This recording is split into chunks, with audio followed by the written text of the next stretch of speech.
देखिए 1987 और 1990 के टाइम इंडिया और चाइना की जो जीडीपी थी ना वो बिल्कुल सेम पोजीशन पर थी। लेकिन फिर उसके बाद ऐसा क्या हुआ कि भाई साहब चाइना इतनी आगे निकल गया और हम इंडिया वाले इतने पीछे रह गए। देखिए जो मोटा मोटा जो आकलन लगाए जाते हैं सब लोगों के द्वारा वो ये है कि वहाँ पर औद्योगिकरण हुआ और उसके बाद में हर चीजों में मैन्युफैक्चरिंग बहुत तेजी से हुई। उस वजह से बाहरी इन्वेस्टर भी बहुत आए और चाइना की इकोनॉमी बूम कर गई। लेकिन सवाल ये आता है कि फिर इंडिया ऐसा क्यों नहीं कर पाया। देखिए इसका सबसे बड़ा जो कारण है ना वो है पॉलिटिकल सिस्टम। चाइना में चलती है वन पार्टी डिक्टेटरशिप, यानी कि वहाँ पर एक ही पार्टी आपको देखने को मिलेगी, वो है कम्युनिस्ट पार्टी। ऊपर से लेकर नीचे तक एक ही पार्टी के बंदे दिखेंगे कम्युनिस्ट पार्टी के। वहाँ पर विपक्ष नहीं है, ना ही इलेक्शन होता है और जितना भी मीडिया हाउस है और जुडिशरी सिस्टम है वो गवर्नमेंट के अंडर ही वर्क करते हैं। यहाँ तक कि गवर्नमेंट के खिलाफ पब्लिक को प्रोटेस्ट करने का भी अधिकार नहीं है। अब सवाल ये आता है कि आखिर में चाइना इतना डेवलप फिर हो कैसे गया है, क्योंकि गवर्नमेंट पे कोई प्रेशर है नहीं, उसे चुनाव जीतने का कोई डर है नहीं, तो फिर वो वर्क क्यों कर रही है। देखिए वहां पर सबसे बड़ा जो फियर है ना गवर्नमेंट के अंदर वो है भाई साहब मेंटली फियर। वो ये बात अच्छे से जानते हैं कि यदि हमने अच्छे से काम नहीं किया और जनता ने यदि विद्रोह कर दिया तो भाई साहब हमारी पार्टी पूरी तरह से खत्म हो सकती है। और एक बार यदि हमारी पार्टी सत्ता से चल गई तो दूसरी बार आ नहीं सकती है, क्योंकि वहां पर चुनाव सिस्टम है नहीं। इसलिए वहां पर बिल्कुल 100% तरीके से वर्क होता है। करप्शन ना के बराबर है और जो भी नेता वगैरह ऐसा करप्शन करते हैं वो गायब हो जाते हैं। अब देखिए वहां पर जो गवर्नमेंट है ना वो फुल तरीके से वर्क करती है। आप इसको ऐसे समझिए जी, चाइना की गवर्नमेंट को कोई प्रोजेक्ट वगैरह निकालना हो, कोई मेट्रो वगैरह है फिर हाईवेज निकालना हो कहीं से,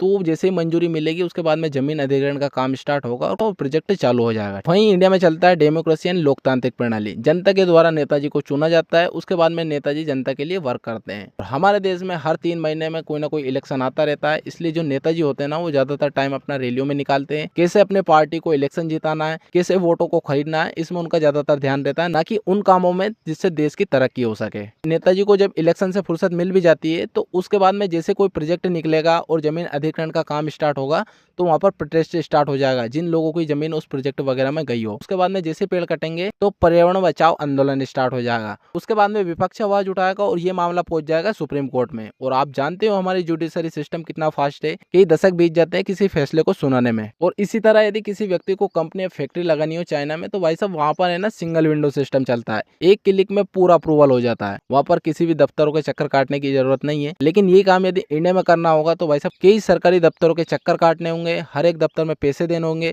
और उसके बावजूद व्यक्ति के पास पॉलिटिकल पावर होना जरूरी है। यदि आपके पॉलिटिकल कनेक्शन अच्छे नहीं तो भी आप कंपनी या फैक्ट्री वगैरह नहीं लगा सकते।